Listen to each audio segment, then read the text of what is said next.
Well, welcome back to Gopher's Workshop. This is episode 3, Chris. Can you believe it? Already 3 episodes in. 3 deep. You can? I sure can. Grinding away. Getting out them episodes. I love that we had to make an addendum to last week's episode. Well, okay. So admittedly, when they announced it, arguably at the beginning of the edition, but even kind of last edition, they were pretty consistent about like when updates would come out. Mm-hmm. And while they're technically still consistent, and when they say like every 6 months, it's like not, okay, it should be this month or it should be next month because of 6 months, right? And it's just like, nope, it's ready. There you go. He goes, surprise! What is happening? It's fine. Arguably that kind of flexibility is actually good because if there was ever a major issue, it means that they're willing to fix it quickly. So I'm not actually mad at it, but also for like planning purposes, because like we have Adepticon coming up. Yep. It does create some confusion as to like, well, is this going to apply? Is this not going to apply? So as like a TO, this is way more work. God dang it. But also as like a player, I'm really glad there's this flexibility. Yeah, no, I'm really glad they decided to change the oath when they did because we had plans in the works. Okay, we'll get into that later. We'll get into it later. Episode on all the updates, but also less happy. It's fine. Yeah, but also speaking of new detachments I'm working on, today's episode is a part 1 of 2 because there's so many of them. We're going to talk about Grotmas Detachments. And also, we're talking about the new March detachments that just came out. We're going to bundle it all up in one little bundle of joy for all your listening pleasure. Grotmas and Marchmas? I don't know, something like that. It's March Grotmas. I hate it. Yeah. So there's only 5 new detachments, but we'll get to those as we get to their faction. Because the Grotmas hit basically every faction, so we'll just double up on those when we get to them. Yep. So, and we'll let you know, too, when we get to them, that this is, in fact, the new March update, so that you're not, if you're going to Adepticon and things, because the cutoff is already passed, so it's... Sort of, right? Like, because they said one of the cutoffs is the 8th, one of the cutoffs is the 15th. We're in the middle right now, so we don't really know, but... We're expecting an announcement to clarify that soon. Yep. We'll let you know when we get to the March detachments that this is in fact a March detachment. But all that being said, Chris, who's up first on our Grotmas calendar? In no particular order, we're going to start with Ye Olde Sisters. So they had the Champions of Faith. Basically, I'm just going to, for most of these, I'm going to go over like the core detachment rule so you get an idea of what it does if you haven't seen it already.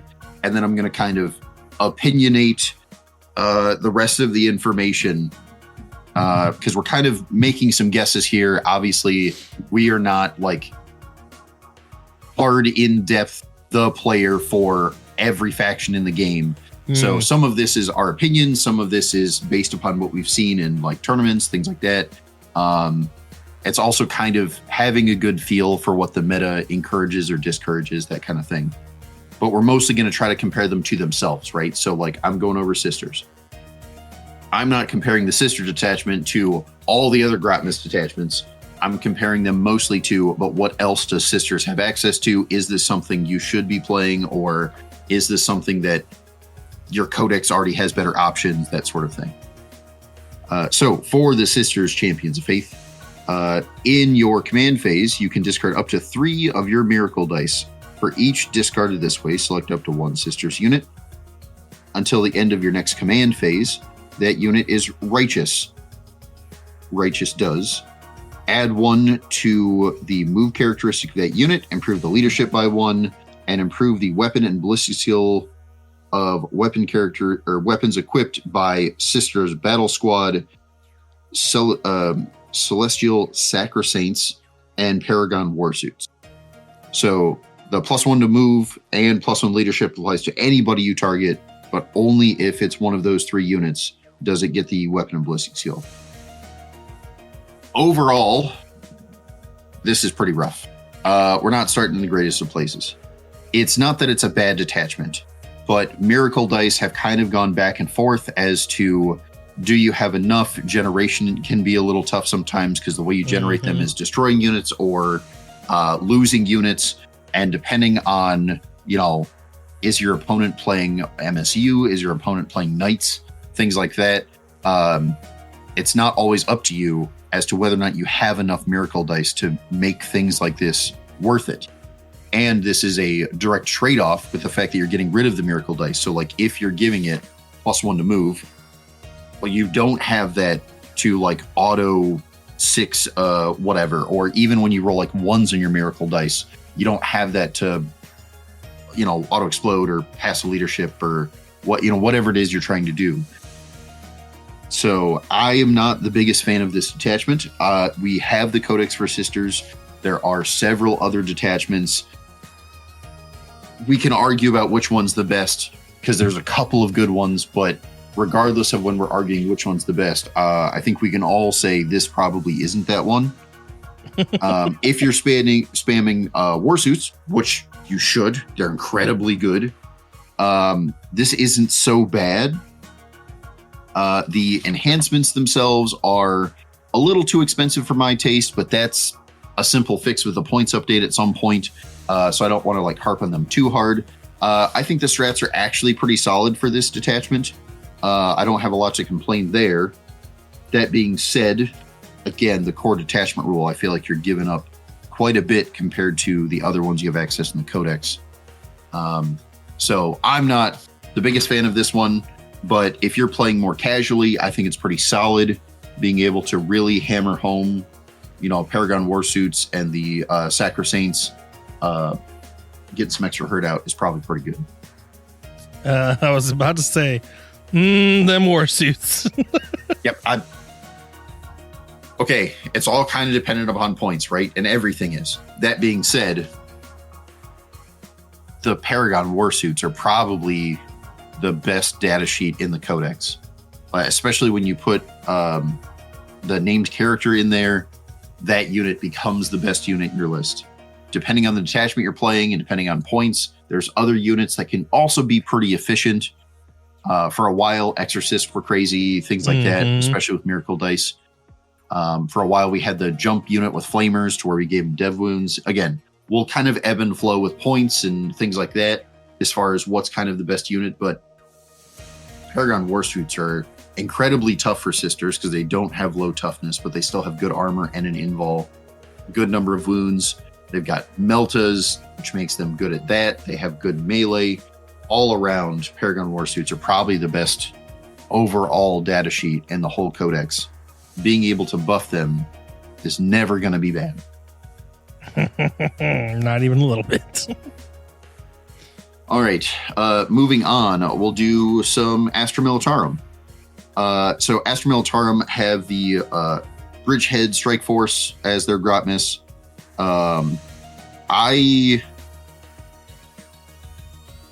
This is in a weird place. So when this came out, we didn't have the Guard Codex. When this came out, everyone was pretty happy with this because we only had the Index Detachment. The Index Detachment wasn't bad. It got changed because it kind of felt bad for a while. Then it became better. This was a nice change of pace. Even though I would argue this was probably a little worse than the Index Detachment, everyone's pretty happy for the change in play style. It's got some decent stratagems and enhancements and stuff like that. No one was really bothered by it. Everyone's pretty happy. Since then, we've gotten the Guard Codex. Immediately, the Guard Codex laughs at this detachment. This is so much worse compared to almost all of the Guard detachments that are in the Codex. So I'm not saying this is a bad detachment, but it's all relative. If we compare this to when it came out against Index, it's pretty decent. Not the best, pretty decent. In the March updates, they did make some minor adjustments to this detachment as far as, I want to say they clarified some of the rules and also updated some of the points on enhancements. But the real answer is when you look at the detachment rule, which I should go over because it's got 2 parts. Astronaut's Arm infantry units, when they make a ranged attack, get to reroll hits of 1. Pretty solid, no complaints. Each time a Militarum Tempestus unit, actually says model, but effectively units, in your army make a range attack in the turn in which it was set up on the battlefield from reserves or disembarked from a transport, add 1 to the wound roll. Again, pretty solid. You've got some infantry buffing here. It's kind of encouraging you to horde style a bit because you want that infantry, whether you come in from deep strike or you disembark from transports. +1 to wound on a bunch of infantry, pretty solid because those infantry probably aren't going to have the best of weapons. And +1 to wound even on las guns, which is the wrong choice. But even on las guns still makes it to where you're like having a real number of saves that they have to make against that. Not the worst. Overall, this is still not a great detachment. The New Guard Codex has a hull detachment based around if you disembark, get +1 to wound, and it's not limited to Tempestus. It has a whole detachment, built around kind of getting some extra buffs to hit and stuff like that. I don't know that this is really all that playable after we got our Codex, which no complaints. The Codex should be good. This was kind of meant for when we were just on Index. Now that we got the Codex, I am probably also going to pass on this detachment. I don't know if there's a whole lot I can say about it because it's not bad. I was happy with it when it came out, and I think most Guard players were, but it was mostly happy because it was a change in playstyle. Now that we have the Codex and this playstyle exists but better in several ways, I think most people are gonna forget that one exists. I already have. All right, moving on to the absolutely forgettable faction. We are on the Office Assassinorum, the Inquisitorial Agents Grotmas Detachment. This is very good. That being said, the faction / codex is so rough, I don't know that it's good enough. But the detachment itself is very good. You should probably play this if you're going to play Inquisitorial Agent. The Veiled Blade. Office Assassinorum units can use Overkill, Soulless Horror, and Shield Breaker abilities twice per battle instead of once per battle like it says in their datasheet.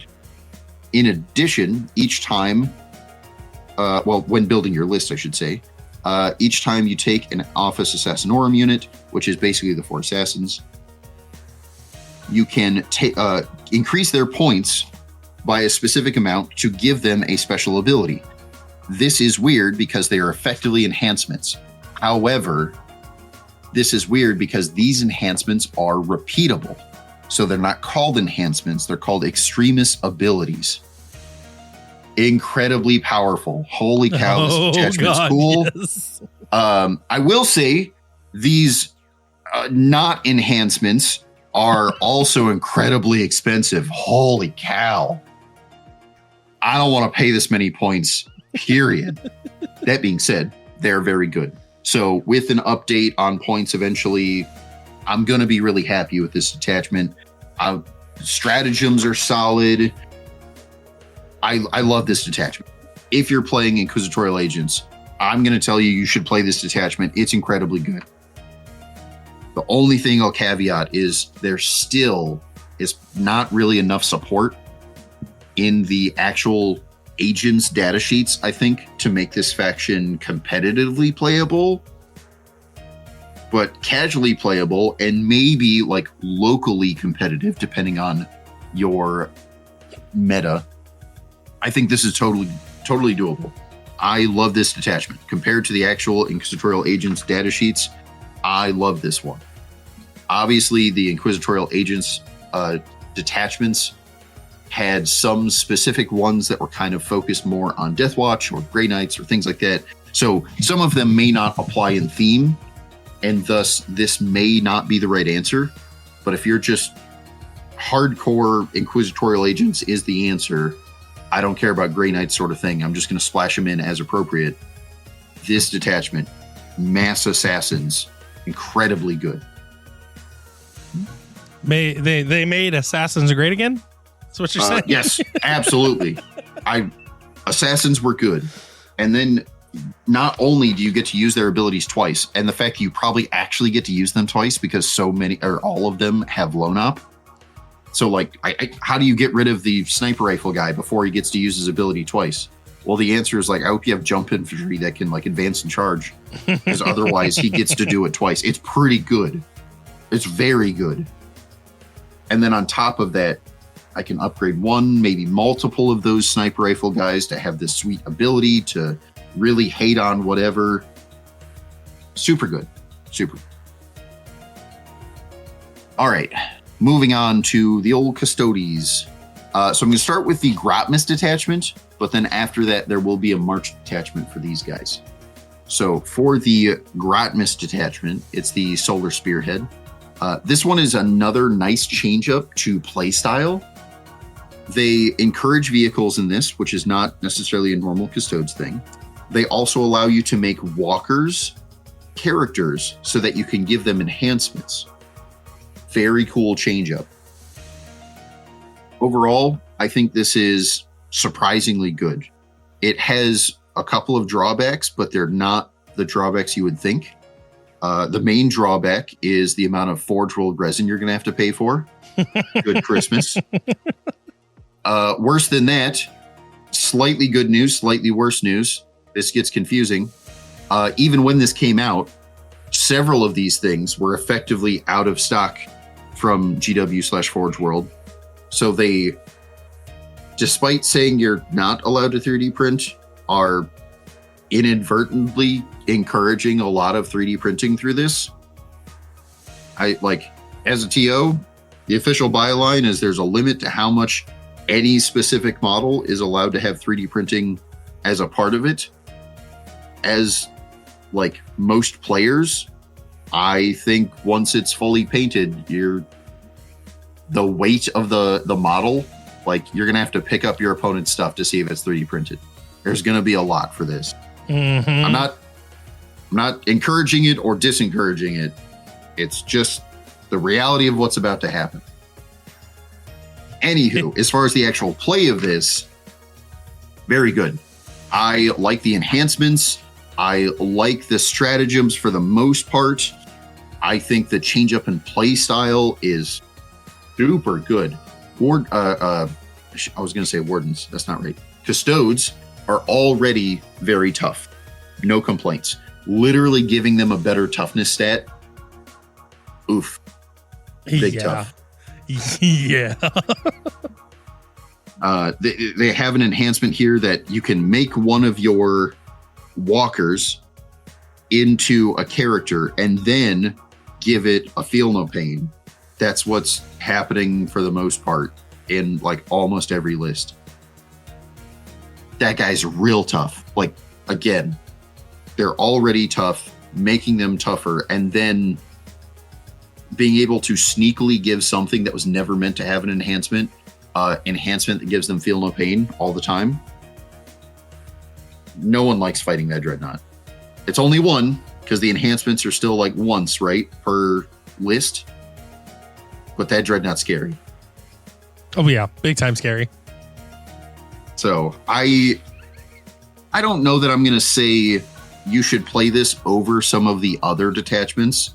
Some of the other detachments directly give like way more damage output, whereas this one, while it gives like bonus OC and it gives you some rerolls on vehicles specifically, it's like under half strength though, so it's only kind of some of the time. This is good. I don't know that it's directly better than some of the others, but it is up there. It is one of the competitively playable go for it detachments. We're happy. We don't hate this one. No, I like it, and for my play style, because I tend to play more elitist. Custodes are already elitist, but going like toughness skew, I would probably play that more often than not if I was a Custodes player. That being said, it's again, there's a very real but these other detachments, Custodes, are already tough. They're already elitist. Having a detachment that just directly gives you a bit more flexibility when it comes to scoring or a bit more damage output, it's hard to argue with that. I think there's multiple competitive options. Speaking of multiple options, moving on to the Marchmas detachment for Custodes.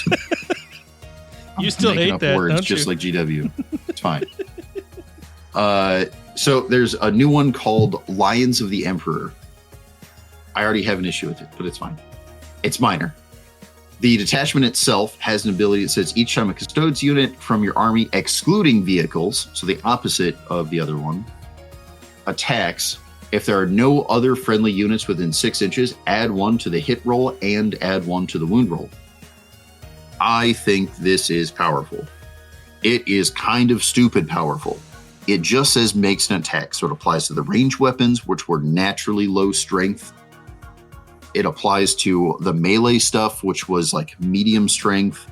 Tanks were sometimes pretty tough for them to deal with, unless you took some tech to deal with it, which tended to be vehicles. This might allow you to play no vehicles at all and still have a really decent amount of tank busting. I think this is super good. My first issue with this is that the enhancements don't have a point value attached to them. There is a point value in the app. Technically, there isn't a problem, but there's no way to verify that that's right.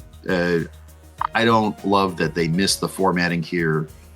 If you look at the actual Warhammer community website, they just didn't put in numbers. And they did on all the Grotmas stuff, so it's not like they were copying formatting and just forgot or something like that. They took it out.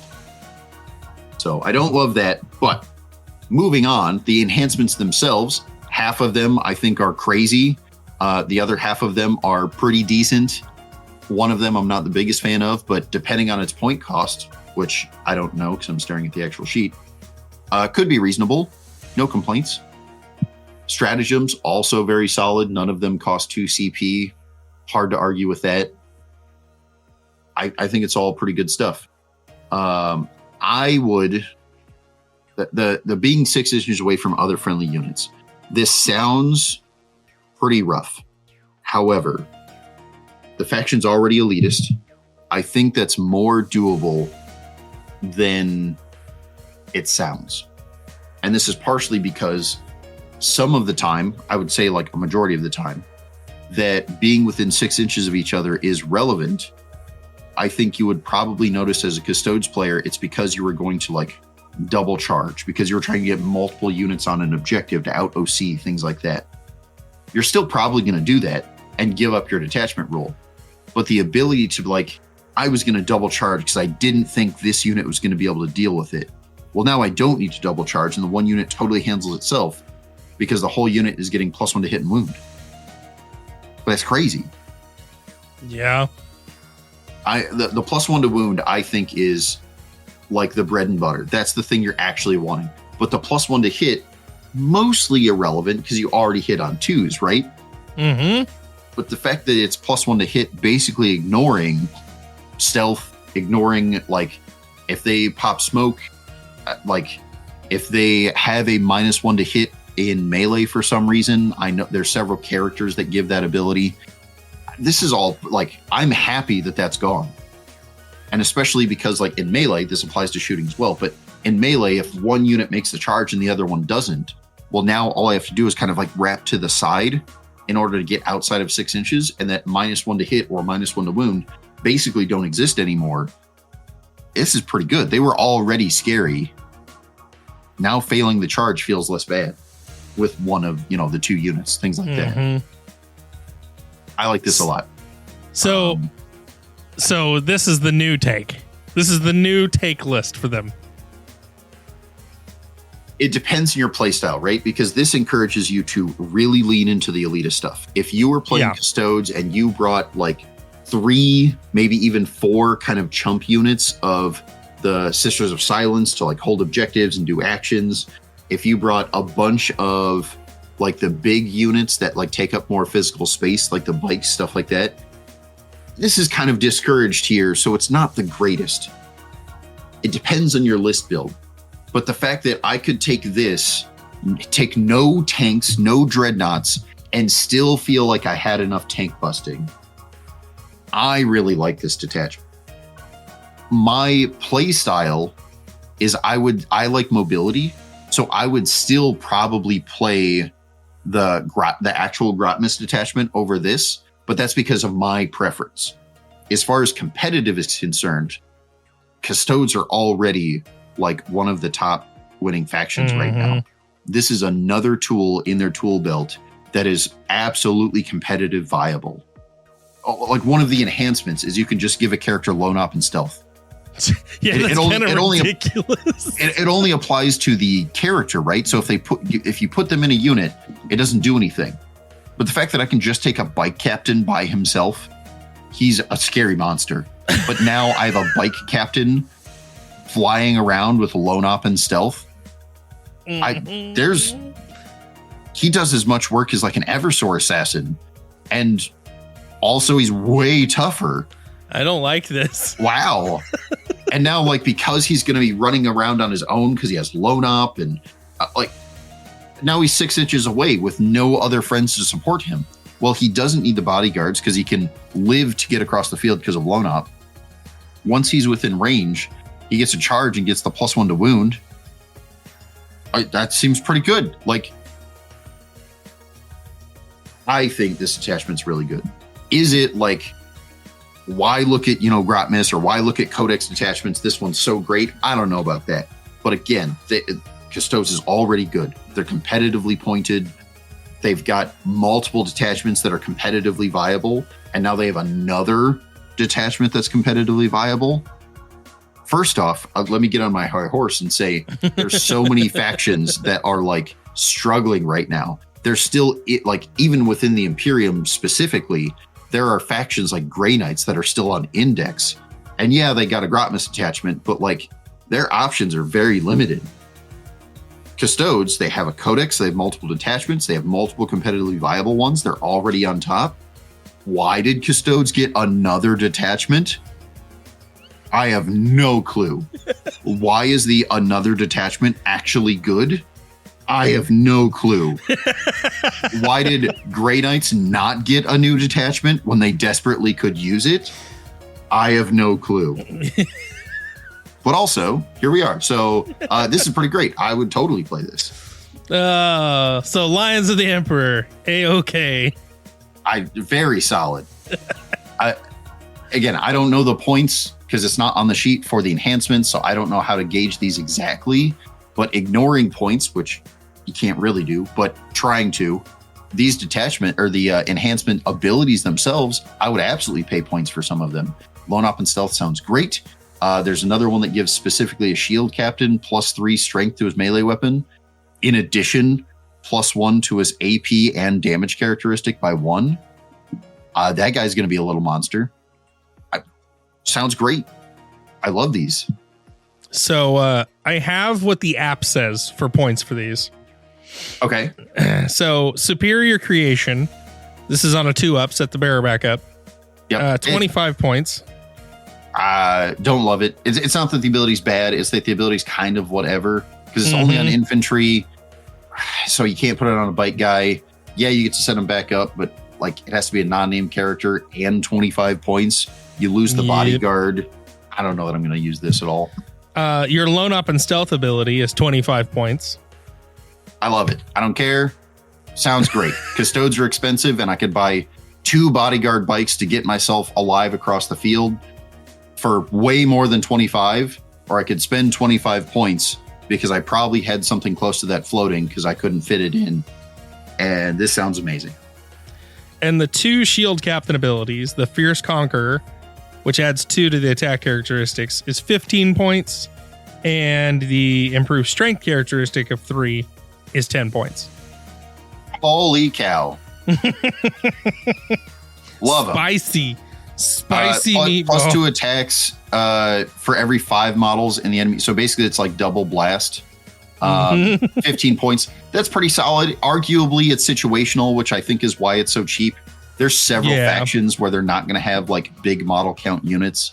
So I get why this is like kind of cheap, and it's going to look amazing sometimes. It's going to look kind of underwhelming in others. Fair. The 10 points for just directly 3 strength and AP and a like damage. Holy cow. Love that. I'm willing to not take this if I needed this to fit a whole nother unit. But the reality is like it's encouraging me to play more elitist than usual. I'm probably auto-including that 10-point upgrade and then building the rest of my list and fitting things around it. That's amazing. Yeah. So, there you have it. Custodes, Lions of the Emperor. If you like elitists, you got it. All right. Right here. What's up? Speaking of Lions, we'll move on to the next one. Dark Angels, Lion's Blade Task Force. Don't like that. It's a little Lion's Claw. Don't worry about it. So this one's pretty solid. Each time an enemy unit, excluding monster or vehicle, is within engagement range of Raven Wing units from your army, and they try to fall back, all models in the enemy unit must take a Desperate Escape test. When doing so, if the enemy unit is battle shock, subtract 1 from the test. Second rule, each time a Deathwing unit from your army declares a charge, if one or more of those targets is within engagement range of one or more of your Raven Wing units, add 2 to the charge roll. This is extremely thematic. This can be very good if you can balance it right. If you can order or like position and order your charges correctly. This is not a like low skill detachment. I think this is good. I think it's extremely thematic. Is it competitively viable? If you're an extremely good player with Dark Angels, you've been playing them for a while, you put a bunch of time into this, yes. If you are a more casual player or you're trying to become competitive and we don't know if we're there yet, probably not. I've personally been on the receiving end of both competitive and casual with this detachment, and I will 100% say you are right. The pro player with Lion's Blade Task Force, ouch, ridiculous ouch, especially for me, a person who relies on fallback and charge. Ouch. Casual player, it was a fun game. Yeah, and again, it's super thematic. Like, yes, if you know any lore about Dark Angels, this is on point. So I think this is pretty great stuff. That being said, it is, again, not an easy detachment to play. You really got to kind of like put a bunch of work into this to make this really shine. As far as enhancements, they're reasonably priced. I don't know that any of them like Glare is like crazy impressive because they have a bunch of restrictions as far as like this one's only for Raven Wing and this one's only for Deathwing and this is only for like Captain, Lieutenant. Like it's got some restrictions to it. All the enhancements, except for one, are 1 CP. The 2 CP one, I don't know that I'm actually all that impressed with. Again, is good if you're a really good player and if you like the theme. You can make this competitively viable and we'll all be great, but it's not easy. It's not probably better than it's not better than some of the actual Dark Angels detachments that you get in your supplement. There are still some core Codex detachments from Space Marines that are probably better or at least more consistent, more forgiving because they don't require that skill level. But it's really good. I will say, as a personal take, I just don't like the 2 CP abilities. They don't feel good when you spend the 2 CP to use them half the time. And it's like, well, in 2 turns, I could be using that 2 CP to better protect myself in the shooting phase and also fight better in the fighting phase kind of thing. Like, that's just a personal take. But yeah, I feel like a lot of 2 CPs aren't really competitive viable anyway. Some of them are incredibly powerful, and that's the argument why they need to be 2 CP. Yeah. I'm not disagreeing with that. Some of them, some factions have enough CP reduction, like Space Marines, where you can argue that it's actually 1 CP, but it's limiting as to who you target with it. Yeah. I get that. Also makes sense. Kind of agree. I almost wish, and this is like big outside of the box thinking, I almost wish they had like a keyword to where a lot of these 2 CP stratagems were actually 1, but they had a keyword that basically the CP reduction didn't apply to them or something. I think that would make them more competitively viable. That being said, there are like logical and reasonable arguments to why some of these need to be 2 CP because they're just that strong. I don't know that this is one of them, but fair.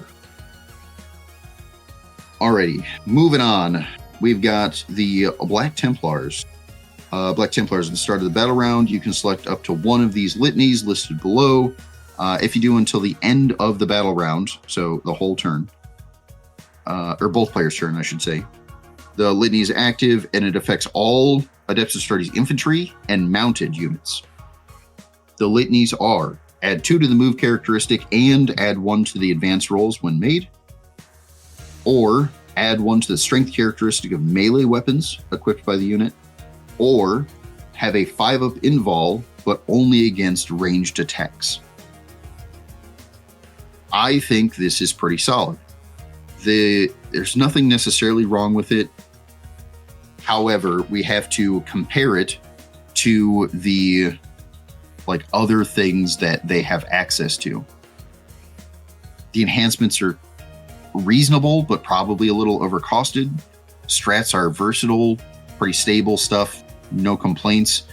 I want to like the detachment, but the detachment itself discourages vehicles, and as a Space Marine player, vehicles are a thing that kind of needed in certain lists because they have more point efficient tank busting than infantry, or have like that extra toughness for the longer range stuff. Because like the tank busting as an example, you do have good infantry tank busting, but they tend to be shorter range. So how do you deal with tanks on turn 1? How do you deal with tanks when they're like hidden behind screening units?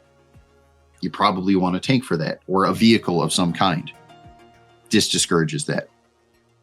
I think that the detachment is surprisingly good because giving an invul to a bunch of stuff is very solid, but I don't know that I love it enough to say you should play it, only because Black Templars already have good Black Templar specific detachments in their index. We don't have their codex yet. And you still have access to all of the generic Space Marine detachments.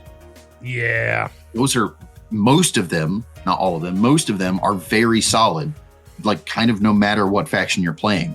It's hard to say that this is like so impressive, you should play it over the like 8 other detachments you could play.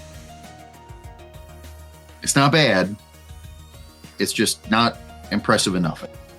Well, and I really don't like the 30 points enhancement, like if I'm honest. Like, I think the enhancements aren't necessarily bad. I like the words that they say.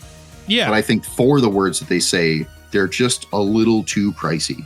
That's my point. And they're like oddly restricted, because like there's one that says the for 25 points the bearer's model gains stealth. Has to be Black Templars though. Yeah, but it's like so Black Templar's model, which means it can't even be like a generic captain. Yeah. So it's like oddly specific. Well, then you go down to this like 10-point enhancement. Any chaplain can gain dev wounds. Well, that seems pretty solid, but it's like only for the chaplain, and it's only for his melee weapons. Yep. So yeah, it's only 10 points, but also, like there's no. This attachment doesn't give me extra dice like Blood Angels do, or it doesn't give me like a bunch of rerolls to wound to where I could fish for them, things like that. Yeah, it's okay, but I don't know that it's impressive enough to be like, why aren't you playing one of the 7 other detachments? Or, like, it's all right. It's another thematic detachment from looking at it, and I'm okay with that. Yeah, and I don't. Okay, so the fact that they're called litanies is what makes it thematic. The fact that they're encouraging infantry, thematic.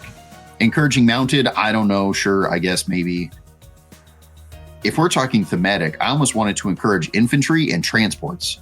Yeah. Like that would be even more thematic.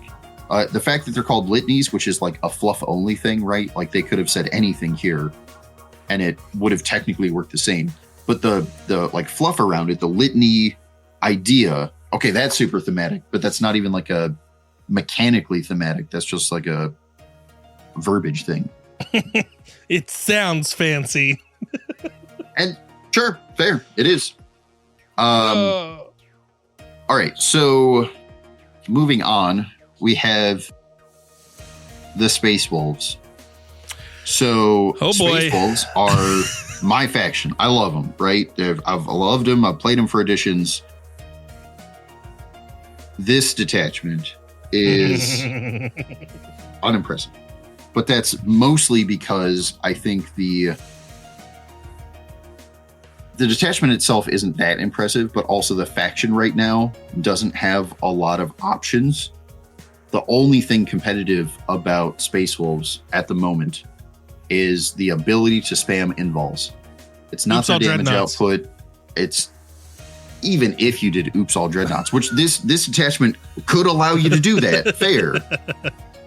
Like now you're playing toughness skew and you still get to spam a bunch of invols, and that seems okay, but you don't get to spam them as much. I still don't know that this is quite enough. Let me go through the rule real quick. At the end of your opponent's charge phase, each Adept Astartes infantry and walker unit from your army that's within 3 inches of one or more enemy units and would be eligible to declare a charge against one or more of those units that declared a charge. You can resolve that charge as if it were your charge phase. If that charge is successful, you do not receive a charge bonus. This is basically saying you have free 3-inch heroic intervention, which is pretty nice. Charge. I forget the name of it. I want to say it's heroic, but maybe it has a different name. Anyway, you get to counter charge for free within 3 inches. It's not bad.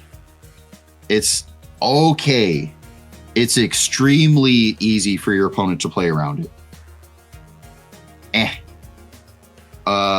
It has an additional rule. It says Adept Astartes Terminator units from your army that are not battle shocked, add 1 to their OC characteristic for models in that unit.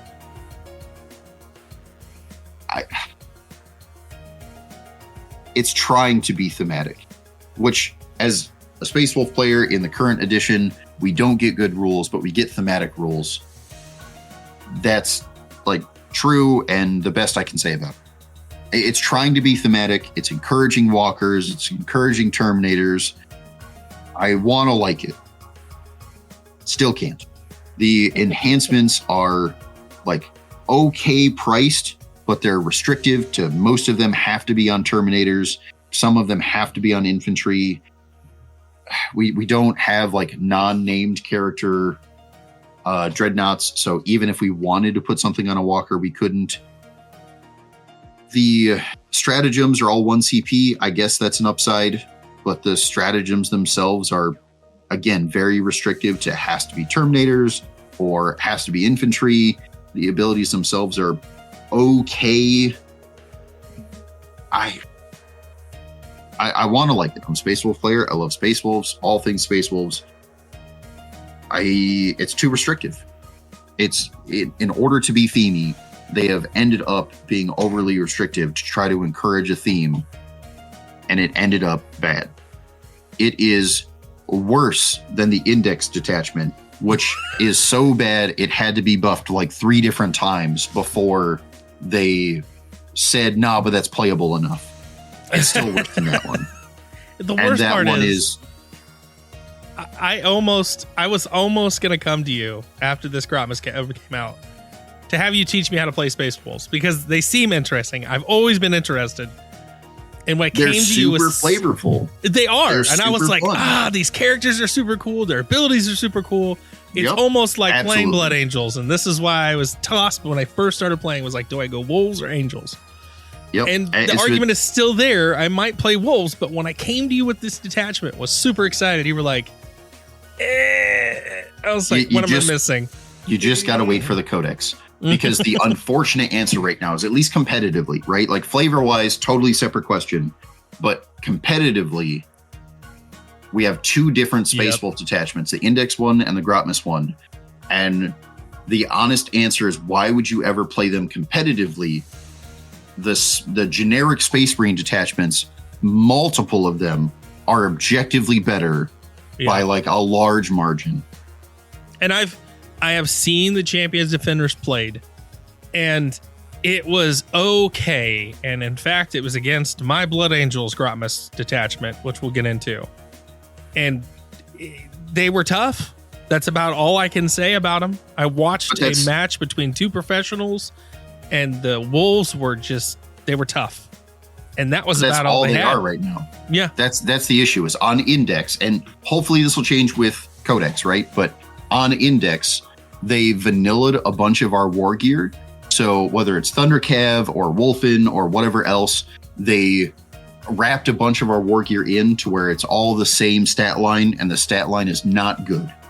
Like Thundercav used to have a bunch of Thunder Hammers and Power Fists and Lightning Claws, and now they get what is effectively a bad Heavy Bolter. And that's in melee. It's not good. No.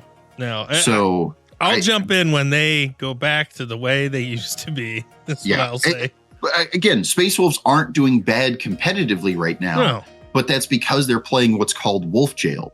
They're basically spamming 4 invols across the entire army. They're moving very quickly, which sounds great. And they're basically saying, I'm going to win because you're not allowed to leave your deployment zone. That's it. They're not killing stuff. They're not like doing a bunch of actions. They're not out OCing the opponent. They have more OC0 data sheets than like any other faction. The only reason they're competitively viable is because they're preventing their opponent from playing the game. They're not even really playing the game all that well, but they don't have to play it that well if their opponent's not playing like at all. And that's what I hate about it, honestly, is the fact that most detachments, like most factions you play, there's a lot of ability for you to create the thing you want. Mm-hmm. And what I've noticed with Space Wolves is you can create what you want, but it's just like what we talked about on the Eldari episode. You're not going to have a good time, and it's going to be very difficult for you to win if you play what you want. Correct. In a competitive setting, in a hobby setting, in a friendly competitive game. Okay, fine, sure. It's anybody's game at that point. But in a competitive setting, you are not as. It's not as. You don't have as many options to do what you think's cool. Yes, it's not as versatile, and it's arguably not as balanced. Yeah. At the start of the edition, I started playing Space Wolves because that's a faction I love. I was playing them like Marines. Basically, they were wolves, but they weren't even playing like wolves. It was more like Marines. And I was doing okay. As the meta kind of figured itself out throughout the Index converting to, 10th edition, Wolf Jail kind of started to rise. And as that got figured out, so was the rest of the meta also figuring out their own factions, right? Yep. So me playing as Marines, I became less viable, and I basically became more and more encouraged to play Wolf Jail. And that's when I got away from playing those and jumped over to Necrons for a bit. Because when the Codex comes out, I'm absolutely going to jump back on. I love Wolves. I want to play them. But yeah, as the meta figured itself out and got more competitive because everyone was figuring out their faction, Wolves don't have that versatility. They don't have that ceiling. They are very limited. Their balance and all of their point changes have been strictly adjusted around this idea of every Wolf player is playing Wolf Jail. So they are not really adjusting points for all the other units they have access to, because why would they? They're the only thing that Wolf players are playing is Wolf Jail. So there's a bunch of examples of they really need to work on Wolves, because they're probably, I want to say, they're one of the worst Space Marine factions in the game right now. And I understand that they're still doing well, but that is strictly and only because they're taking only things that have a 4-up invol. Like if you look at any list that isn't Wolf Jail, immediately it goes from being like, no, but they're up there, they could be competitive, to wow, they did bad. And that's not a great place for any faction to be. It needs some love. But again, we don't have our codex yet. We're still on index. As we get our index, there's an assumption that a lot of that is going to change. Whether they unvanilla a bunch of our weapons so that we at least get can start tailoring to tank busting or infantry busting or things like that. Whether it's we get, the rumor mill is we're getting whole new units. Rumor mill also says we're going to lose some units, which is unsurprising. Almost every faction has got something legends as their codex comes out. So we'll have to see where it lands. We don't know for sure, but for the time being, it's not that wolves aren't competitively viable. It's that competitively, you kind of have to play Wolf Jail. This detachment does not help or encourage Wolf Jail in any way. And it's just, you might as well play more generic Marine stuff. Yep.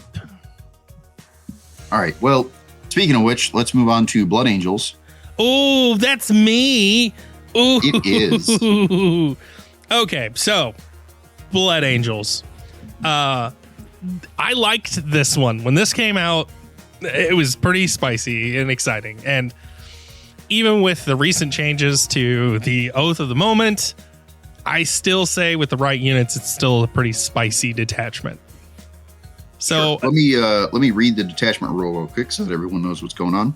Go for it. At the start of the first battle round, select up to 2 Angelic Legacy abilities listed below until the end of the battle. So you have to decide at the beginning, and this lasts the whole game. You don't get to adjust. They are active, and this applies to all Adeptus Astartes character units in the army. So it applies to every unit that has a character in it, not just the character model. The abilities are: the unit is eligible to shoot and declare a charge in the turn in which it fell back, or each time a model in this unit makes an attack, you get to reroll hit rolls of 1 and wound rolls of 1. It just says attack, so that's both shooting and melee. And then the third ability is you can reroll advance and charge rolls made for this unit. Quick caveat, there is a stratagem in here for advance and charge, as is relevant. But you get to choose 2 of those. Mm-hmm. So, extremely good. In addition to that, we'll get to some of these 1 CP strats, but having your characters essentially be able to boost up your units again with some very potent, arguably very potent abilities. Oh man, super spicy. But yeah, so you've got a couple different enhancements here. For 20 points, you can give your unit Scout 6. Ow. Very ow, in a very punchy list. For 15 points, you can once per battle in your command phase, you can get all legacy abilities instead of just 2 of them. Again, you can on a melee unit, that's pretty nice. 20 points, you can this one I love, and this is, I feel like, is an auto take in every list you make with this. You can make it so your unit cannot be overwatched. Love that. Absolutely love that. Feel like it's an auto take. I don't know about auto take, but pretty good. I only say auto take because of the sheer amount of overwatching everybody likes to do in the current meta, because it's essentially free shooting. If you do it right, it's free shooting. I mean, yeah, it kind of depends on the matchup, right? If they have some good torrent weapons, then absolutely that's true. If they lack torrent weapons, now you're hitting on 6s, and that still costs CP. Maybe you don't do anything. Do you have rerolls because you're, have an oath of their own or something like that? It's not necessarily an auto take at 20 points. If it was like 10 points, a wholly auto take, but no, still very good. No complaints. I would still probably put it in most lists that do this detachment, but maybe not all. This is what I say. For me, it's an auto take, but whatever. Fine, Chris. Just rain on my parade. Well, I'd put it in most lists. The last enhancement we have is 25 points, the Ordained Sacrifice. And this is essentially roll a d6 on a 2-up. You set back up on the battlefield with 3 runes remaining. Again, pretty spicy. I wouldn't... For 25 points, though, I mean, we have better options. There's other detachments that you could take that have better options, I think. It's not bad, though. I would kind of argue the set back up is probably the worst one of the bunch. Not just because it's the most expensive, but also because this whole detachment is encouraging, character units. Oh, yeah. So you want to put a character in a unit. By the time you put this upgrade on, you don't the character sets back up without a unit. So it's only buffing himself. So he has to be good enough on his own that he's willing to run around on his own. Yeah. Because, once he gets set back up, what does he do? So it's not bad, but also what's the good target for that enhancement? The good target. I'm not sure that you have a great choice. I argue we do, but it's one of those that me personally, and we've discussed this before, unless there's some drastic point changes, I don't know if I'm ever going to take it. And it's the Death Company Chaplain or Death Company Captain with Jump Pack.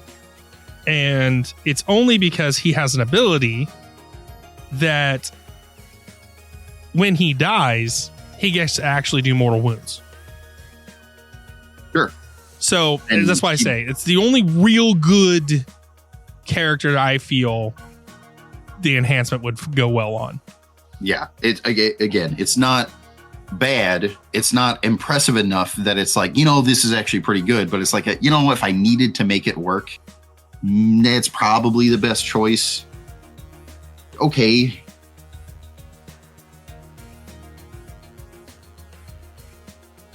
So as far as this detachment's concerned, my kind of take on it is that I think it's extremely good.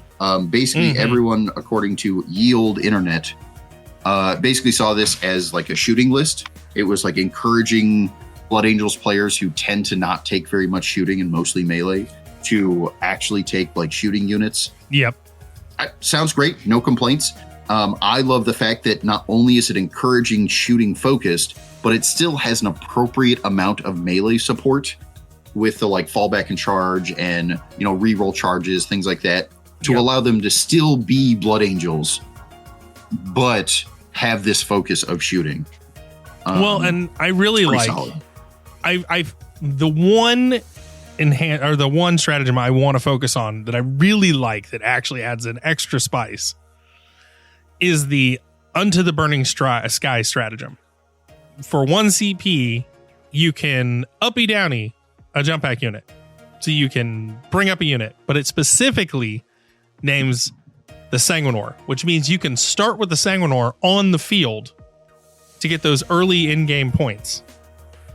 And then uppy him, and still, because you can't bring him down until turn 2 anyway, you can now use him on the board, get yourself some early scoring points, and then throw him up to make it so you have a answer to a charge for free. I like that. I really like that in this detachment.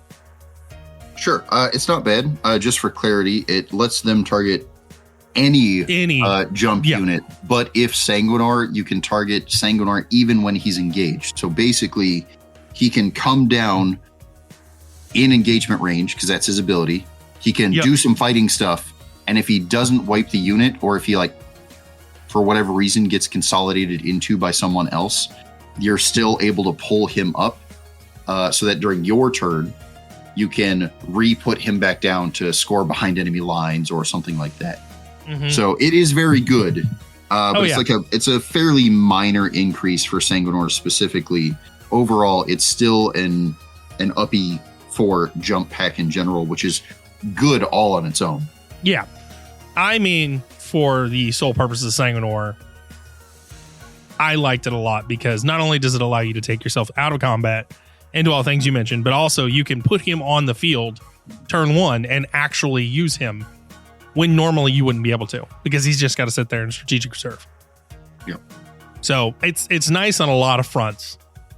Yeah. And it's for 1 CP, Really like it. Really like it. Yeah. I really like this detachment.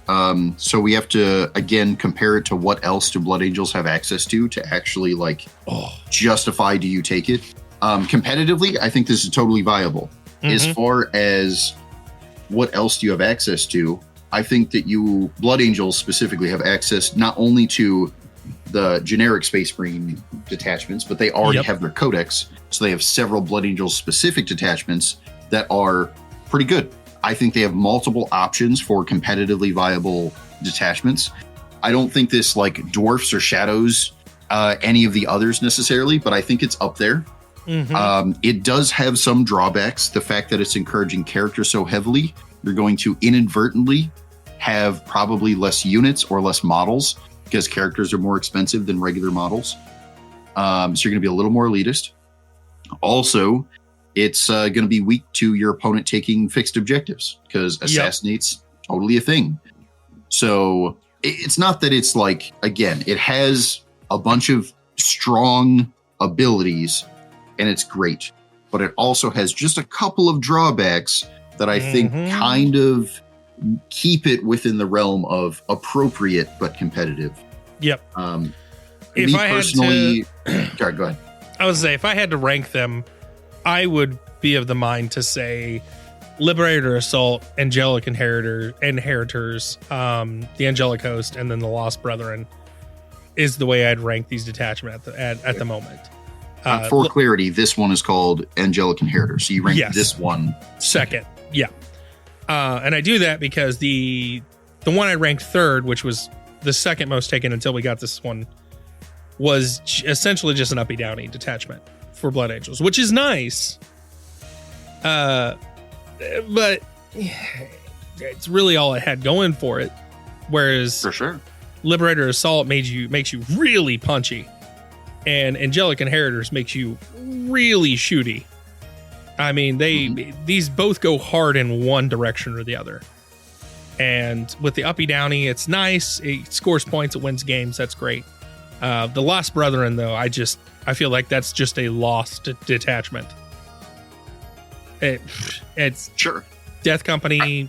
It's nice. It's flavorful. I don't think it's competitively viable.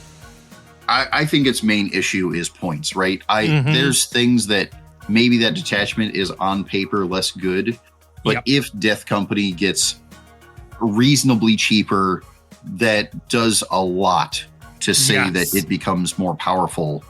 I don't think it's the detachment rule or the enhancements are so bad that don't play this. There's other detachments where that's kind of true. Yeah. But again, you're right. I mostly agree with you. I think this is not the first one. I would probably play the more punchy one first, but this is top 3 for sure.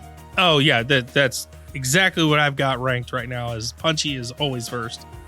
Is very ouch. All right. So while we're doing weird Space Marine factions, but not Space Marines. Oh, let's do it. Let's do Grey Knights real quick. Okay. Grey Knights are still on Index, so this is their only other detachment, or their second detachment. They have a kind of hilariously themed rule. So their detachment rule is they have what's called Hollowed Ground. So Hollowed Ground is your always hollowed ground. The areas of the battlefield that are within 6 inches of one or more purifier units count as hollowed ground. And then at the start of any phase, if you control at least half the objective markers within no man's land, then no man's land also counts as hollowed ground. At the start of any phase, if you control at least half the objective markers within your opponent's deployment zone, basically just 1. So if you hold the 1, then their deployment zone also counts as hollowed ground. Each time so the benefit of hollowed ground is each time a Grey Knights unit from your army makes an attack, that's shooting or melee, reroll hit rolls of 1. If that unit is a purifier squad and or wholly within hollowed ground, you get full rerolls to hit. I don't exactly know why they said Purifier Squad and or wholly within, because Purifiers have to always be wholly within because they are the aura. but whatever. So it's reroll ones to hit all the time, or full rerolls if within hallowed ground. This is kind of similar to the Necron detachment that does the powered nexus thing.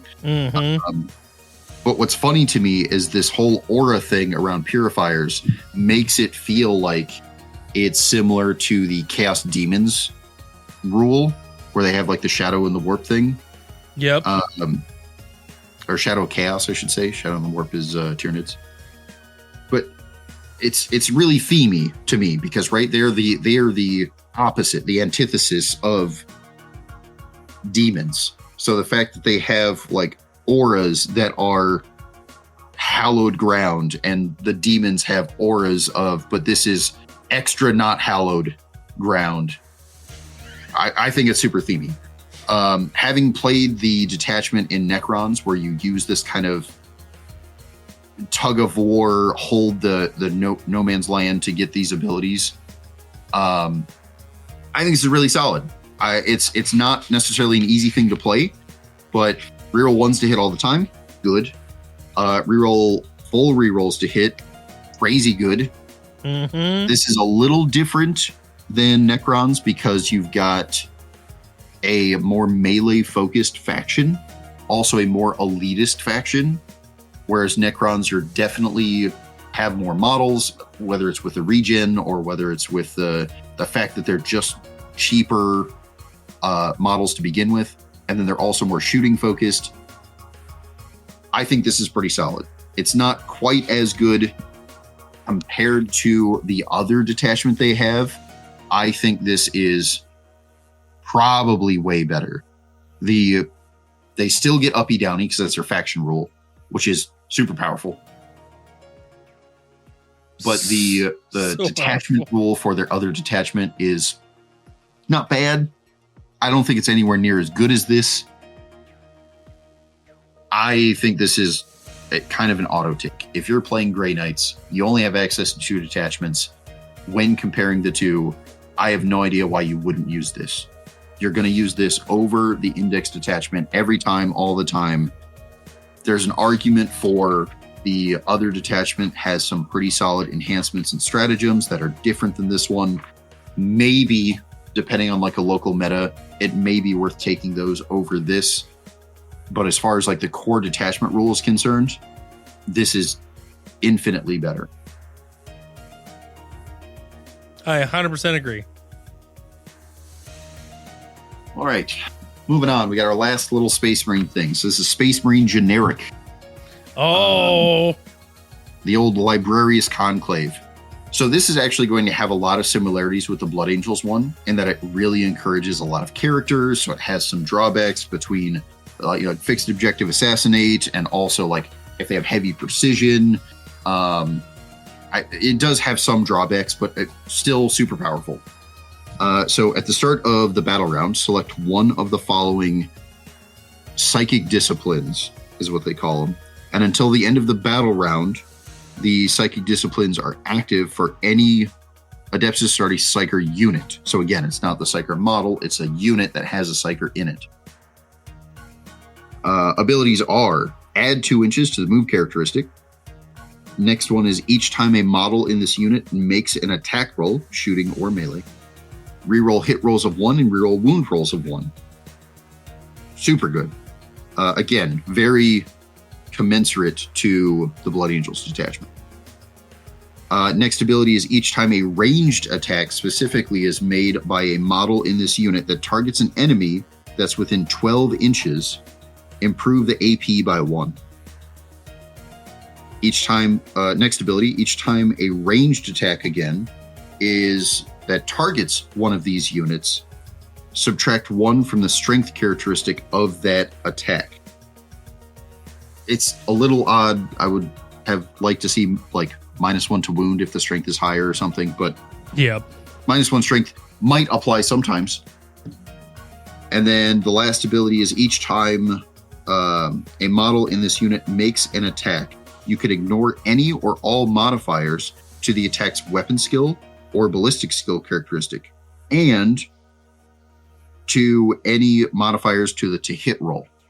So basically, you always get to hit as exactly what you're supposed to hit on. Pretty decent. So this has more options. The options are a little more diversified. However, you don't have to pick an option and then be stuck with it the whole battle. So this is pretty great because you can, this battle round, I want the bonus move because it's turn 1 and I need to get places. And then turn 2, I want to reroll hit and wounds of 1. Because I just want to like get some extra damage out. And then the next turn, well, now that we're close in on turn 3 and we're fighting over these objectives, I can get bonus AP and really try to clear you off that objective. Again, all very solid stuff. Again, the -1 to strength characteristic is okay. I don't love it because it's -1 strength. Also, it's restricted to only ranged attacks. How often is that going to happen? Because it only applies to units with a psyker in them, which means it's effectively only applying to infantry units. And like they're low toughness generally, right? So like how much is the -1 strength, not wound, but strength going to apply? It's not bad. Also, probably too situational to ever feel comfortable choosing is the short answer. Enhancements overall pretty solid. I think that they might be a little too expensive, but they're good. No complaints. The fact that we're stacking so many abilities here with like the Psyker gives me this ability, and then the Psyker, because of this detachment, gives me an ability that I get to change every battle round. Okay, super solid, super flexible, love it. And then we stack on like an extra enhancement to really kind of, press the point home of, but this is super good. Don't mind it. The stratagems, again, reasonably solid. There's no 2 CP costs, so even if I don't love them, at least they're appropriately costed. Sounds good. It has, again, we have some weaknesses because we're encouraging so many characters, because those characters only can be attached to infantry units and only infantry units of certain types. We're again discouraging vehicles, which Space Marines want to have at least a little bit of. Not bad. I think that there's like one main drawback here for Space Marines is that we don't have a librarian in Gravis armor. If we at least had, like, okay, we have to basically mostly, if not all, infantry, and we have to find all the tools we need amongst that because we're kind of being told not to play vehicles. We still can, but we're kind of being told to, like, you don't really want them. If we at least had like a librarian in Grav, arguably we could still get some good tank busting and feel more comfortable with some of that. But it's again, we have these drawbacks. That's fine. And because you'll enjoy this, I will also say we should moment of silence here for the Legends Librarian Dreadnought. R.I.P. my buddy. If we still had that, boy howdy, would this look like a Blood Angels detachment every time it's played. But he's Legends now, so we're not actually going to pay attention to him. But he would love this so much. R.I.P. buddy. So no, again, overall, super happy with this. I've seen several people try different takes on this detachment. I think this is great. I like spamming the librarian that gives an infantry unit a 4-up invul that normally doesn't have it. Sounds awesome in its own right. Wolves, as the example, have proven that if you spam enough 4-up invul, that's still kind of enough, right? And then the fact that we're doing that and then getting these bonus abilities of, reroll hits and wounds of 1 or bonus AP, things like that, stacking like 1 extra enhancement maybe on like a unit. The whole idea is very solid.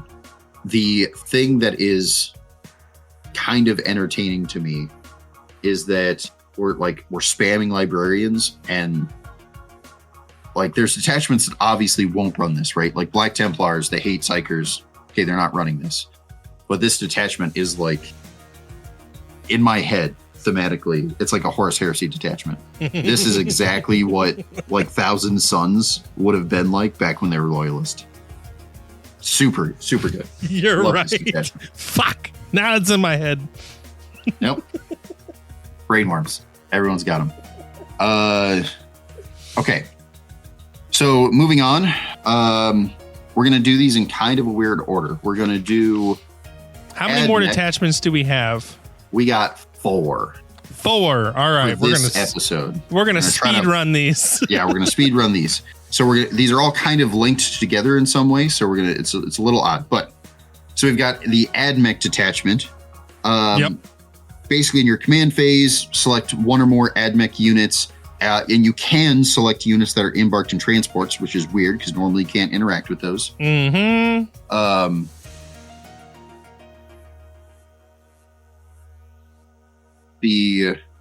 Sorry, I got distracted for just a sec. So you can select up to a number of units depending on the battle size. And for Strike Force, which is your normal tournament, that's 2 units.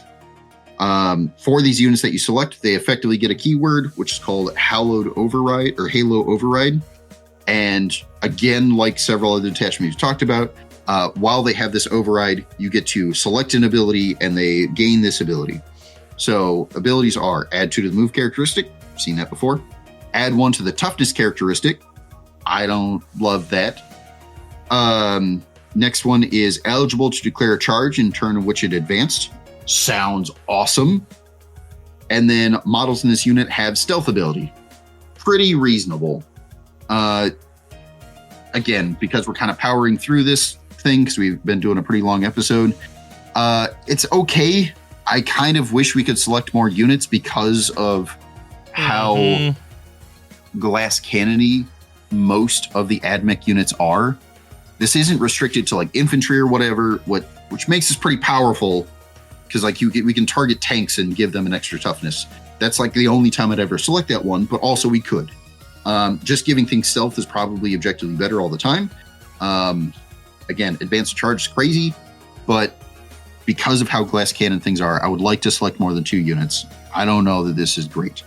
The enhancements are okay, but the one enhancement is actually an auto include. It's expensive, but it's an auto include. I think you have to.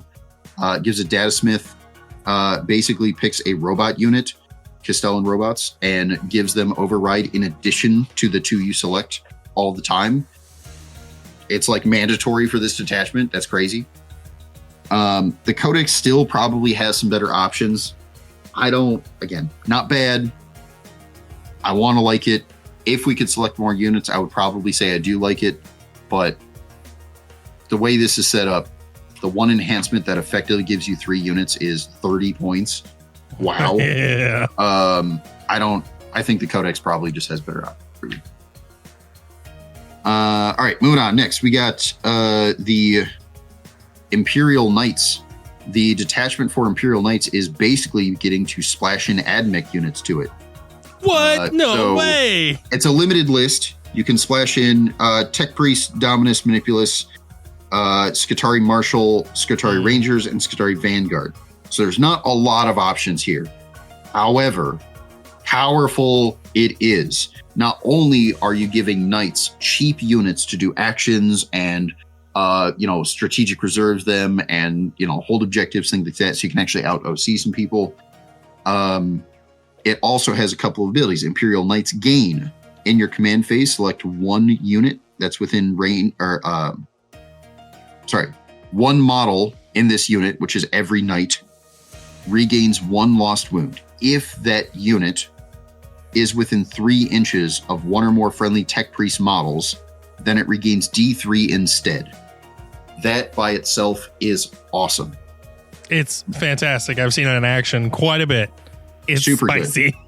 Good. In addition, all Mechanicus units in your army have each time a model in this unit makes a range attack, reroll the hit rolls of 1 if the unit is within 6 inches of a friendly knight. Reroll hit rolls of 1 all the time, period, if within 6 inches of 1 or more friendly knights. also reroll wound rolls of 1. Of the limited units you can select here, this isn't all that impressive. However, I would argue it is efficient. The fact that you can take these battle line units of AdMech and give them some rerolls so that they're good at clearing out the infantry, like the screening units or something like that you don't want to spend your knight's scary gun that you paid real points for on. This is surprisingly efficient. Is it impressive? No. But again, the efficiency is the thing that makes this so good. This is far better than the Index Detachment, in my opinion, by like a long shot. You should be playing this until you get your Codex. The whole detachment fixes your almost all of your problems with action economy, with scoring, the fact that you have somewhat stackable healing. It's not actually full stackable, but like with enhancements and stratagems, you can kind of stack some cool stuff here. It has solid character buffs and infantry killing buffs, like I talked about. Strats are great. You have a strat for 5 of Feel No Pain, which is nutty. I'm going to argue that's objectively better than the Rotate Ion Shield, which when this detachment came out, basically that's the only thing people wanted to talk about is, but you'd have to give up Rotate Ion Shield. Who cares? The 5 up Feel No Pain is arguably better because it can apply to mortal wounds and things like that. I'm going to call that equivalent in some cases and objectively better in others. Also, holy cow, they have a double Overwatch strat. Yes, they do. And like, it hurts. It's Overwatch, but not called Overwatch. So effectively, you get to Overwatch twice. Yes, there's some limitations to it, but also like, wow, so good. It hurts so bad when you get Overwatched. Yes, by if you're playing Imperial Knights unit as your faction, play this detachment. It's the answer. Moving on, we have Chaos Knights now. Boo. Same but different. So it's the same because they're effectively allowing you to splash in damned units, which is units from the CSM Codex, and these are all the basically non-Space Marine units. Non-demon, non-Space Marine units is what I should say. So they have like Traitor Guard, they've got cultists, things like that. Anything that isn't a demon and isn't Chaos Space Marines, which means all of the damned units are cheap. They're high model count. Again, we are fixing all of the problems that Knights have with action economy, with scoring and using reserves, things like that. That alone, ignoring the buffs, that alone makes this probably way better than the Index Detachment, unless you're spamming the little armigers, which they've done for a while because that was kind of the best option. You should be playing this detachment. Super good. The actual buffs for this detachment, though, instead of being defensive like the Imperial side, these are all basically damage buffs. So, friendly damned units within 9 inches of Chaos Knights have reroll hit rolls and wound rolls of 1. Again, objectively better. Also, the damned units have, while they have special weapons, they tend to have slightly worse shooting than the AdMech, so fair trade, the fact that they get it all. The other part is Chaos Knights have the following ability, Dark Sacrifice. Each time a Chaos Knight with this ability is selected to shoot or fight, it can make a Dark Sacrifice. If it does so, select one friendly damned unit within 6 inches. That damned unit must take a leadership test. If it's passed, you destroy D3 models. If it's failed, it's D3 plus 3 models. That's a lot. In either case, so fail or not, doesn't matter. The Chaos Knight, all of its weapons gain lethal hits and sustained 1. Wow, this is awesome. So, This is incredibly good, but there's basically a couple of caveats here. Because you are destroying models, it's not mortal wounds, so there's no way to stop it with Feel No Pain. There's no way to but I have multiple wounds because I took some of the characters, because you are allowed to do that. Doesn't matter. Dead models, period. So this basically says, while you have access to some of the characters, you probably shouldn't take them. While you have access to some good units, you probably shouldn't take them. you want to take a bunch of cheap units that have a bunch of models, 1 wound apiece, just spam them out, keep the special weapons alive as long as you can, but also who cares, right? The damage output you're gaining on your knights is easily enough to make up for the destroyed models because they're so cheap. This detachment's awesome. If you're playing Chaos Knights, again, unless you're spamming Armigers, which you could do, I would play this detachment objectively. Yes. Okay. 100%. I will only say I've had somebody disagree with me entirely on this, and I had to go through this entire the entire Grotmas detachment with him step by step until they were like, "Oh, I didn't know you could sacrifice units that way." Yes, 100%. Yep. And again, like on paper, it's a feel bad detachment, right? You're like, I'm destroying D3 models. Well, what if like I take the 2 wound like good guys, right? Well, now it feels bad. Well, you paid too many points, but that was like a list building problem. It wasn't like a detachment problem. Yeah. Well, what if I take characters and now I lose my like 4 wound character just straight out? Well, that sucks. You're right, it does. But also, it's pretty simple. Don't take the character, right? Like this detachment is take a bunch of cultists and leave. You're right. Like Traitor Guard, take a couple of special weapons, keep them alive as long as you can. Let everybody else die. We're happy. Take a bunch of cultists. They're so cheap. Who cares if they die? Like, incredibly good. All right. Final detachment. Yep, we got 1 left. We're going to do one last chaos thing. Then we'll break out the rest of the chaos into the second video. We're just going to do generic Marines for this one. The Creations of Bile. Oh, this is such a good one. So, the Creations of Bile. At the start of the battle, you select augments for Heretic Astartes infantry models, excluding Damp. So we're taking actual Space Marines, not cultist guys. Yeah. Until the end of the battle. So again, we select at the beginning, and that applies to the whole game. We can't change unless we have use a stratagem or whatever. But you can either select 1 from the below list, or you can randomly determine 2 by rolling 2d6. If Fabius Bile is your warlord, you can randomly determine your augment and re-roll 1 or both of those dice. Trade-off. Duplicates, if that's what you end up rolling, have no effect. So it's a risk-reward system. Mm-hmm. Of our 6 options, we can 1, add 1 to the attack characteristics of melee weapons equipped by these models. 2, add 2 inches to the move characteristic. I've seen that a few times.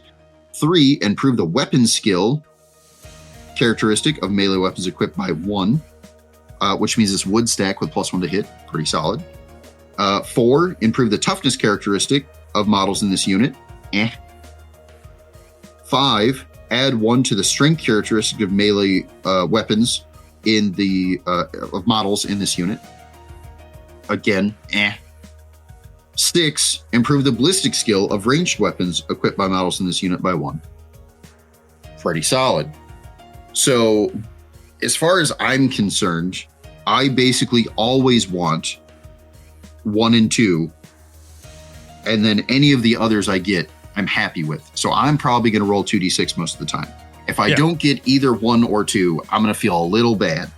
But also, as long as I don't end up rolling 2 5s, well, that sucks. I'm going to be pretty happy with it, right? If I'm not taking Fabius for some reason, now I don't get to re-roll. I'm probably just going to choose 1 or 2, whichever one's more appropriate, and be happy. Still pretty solid across the board.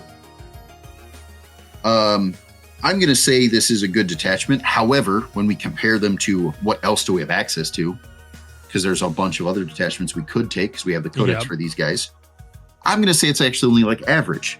Half of the detachments that you could take out of the CSM codex, this is probably better than, almost certainly.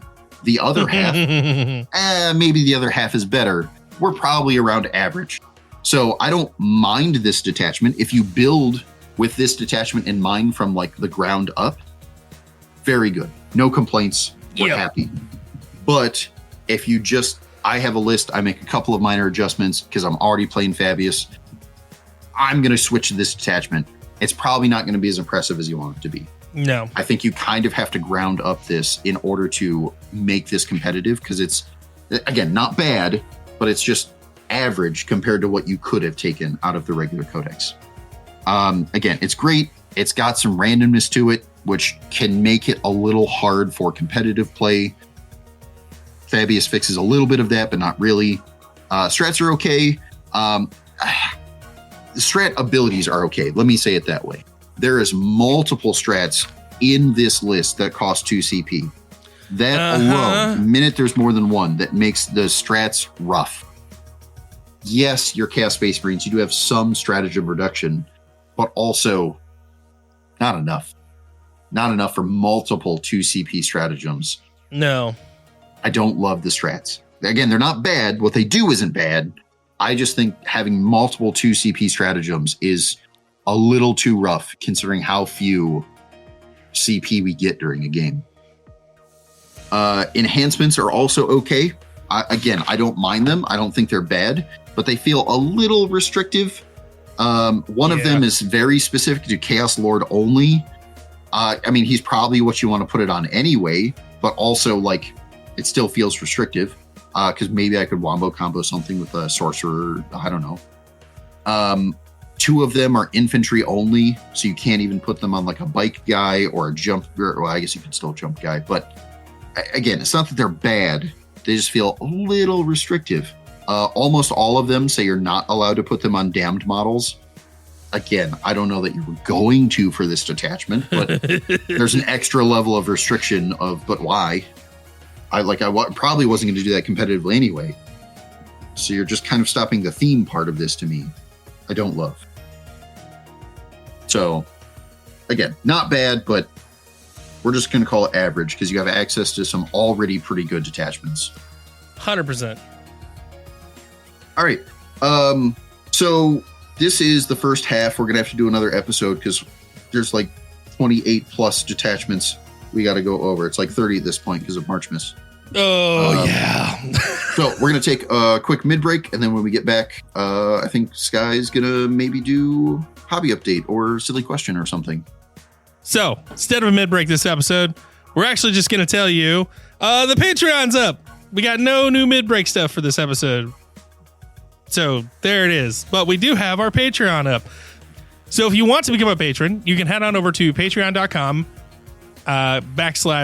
/C/Gophers Workshop and go check out some of the Patreon levels. We have some pretty cool goodies. The Guardsman tier is $30 a month, and it gives you early access, exclusive voting power on the episodes that we'll do in the future, and everything else in between. And then you also get to submit one list per month for our review. And let me tell you, Chris is fair. That's all I got to say about his list building. I don't know what that means, but I'll do it. I didn't get to have Chaplain on bike. Ooh, No, I am heavily in the competitive scene, not only as a player, but also as a judge. So I am going to help you do what you want to do. I'm 100%. Not going to tell you that this is the competitive answer. You need to do this. I'm going to tell you what are you wanting to do, which is why I need you to submit me a list first. That way I understand where you are trying to head.